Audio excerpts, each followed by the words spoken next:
Sound is a physical reaction, an impulse followed by a response. As vibrations in the air collide with different surfaces, they reflect, multiply, again and again, creating reverb. Most people think of reverb simply as a digital effect on their instrument or device, but it is also a mysterious feature of our supernatural world.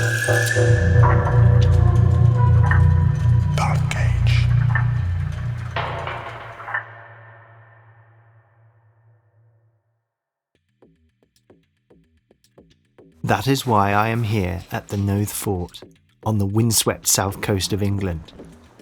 Now a museum to the cultural history of Weymouth and Portland, I've been working with the curators to develop immersive exhibitions for visitors. Deep inside this warren of vaulted tunnels and hidden chambers is a very unique space. The water tank, or cistern, was built in 1886 as part of a large conversion to the fort's original layout. Its purpose was to collect and hold rainwater, which could be used as an emergency water supply in the event of a siege. Now it remains empty, and as a result, the cavernous space creates a long, natural reverb. We have access to these incredible hand-drawn Victorian designs from the museum's archives, showing the irregular stone construction of the water tank with its two arched roof support pillars. This presents a complex and highly reverberant acoustic space, so sensitive to sound that it reacts to the slightest movement or disturbance. I've decided to capture this unique effect using a recording technique called impulse response.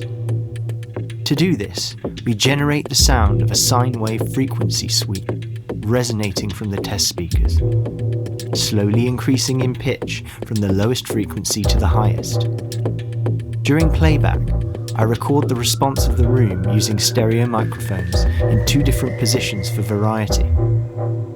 These recordings can then be processed by the computer and saved as a digital effect in my DAW called a Convolution Reverb. This allows me to take the sound of the water tank home to the studio, where I can then use it as a tool for designing sound effects. From previous recordings, I learned that it is important to achieve the most transparent sound possible. With this in mind, I've chosen the Verdi Omni-directional microphones by Oka Instruments. These discrete condenser microphones are capable of picking up intricate atmospheric details when paired with the high-quality preamps of my MixPre 6 field recorder. There will be minimal levels of self-noise or hiss, making the final convolution reverb effect sound as natural as possible. On the laptop, I'm running Ableton Live 11 with MixPre Live installed. The impulse response measurement device is located in the MixPre Live Essentials pack.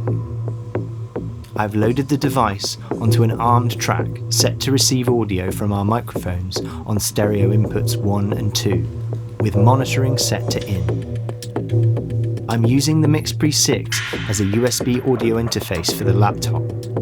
By configuring the MixPre's output settings, I'm able to send computer audio from the stereo output to the power amp driving the speakers.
Once the recording is complete, Ableton's impulse response measurement device automatically exports 2 files.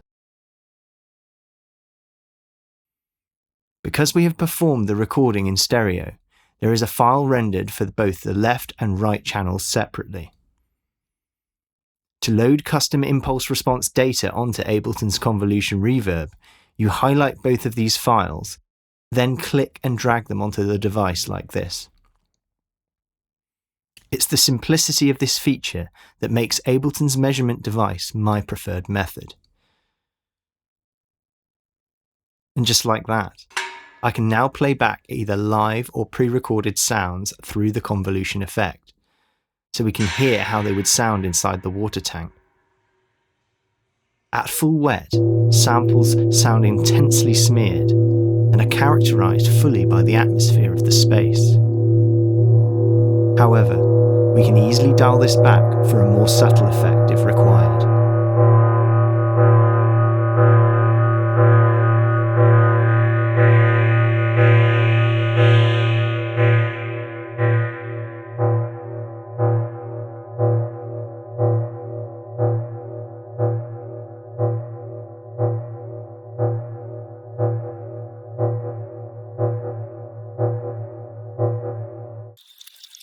Not only do I now have a very atmospheric, natural-sounding new reverb for my user library, but the impulse response data could also be used to create an authentic sound environment in a video game or be used as a tool to process dialogue and effects in post for a film. Where are you?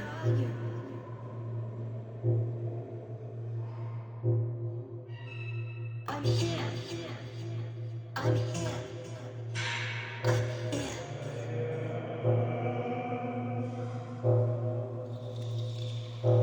Impulse response is also used to calibrate sound systems, highlighting problematic resonant frequencies in a performance space or mixing environment.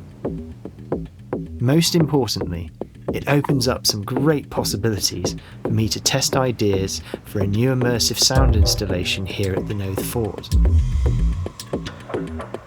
If you have found the technologies and ideas covered in this video interesting and would like to learn more about creative sound design, field recording and music production, please give this video a like and subscribe to the channel.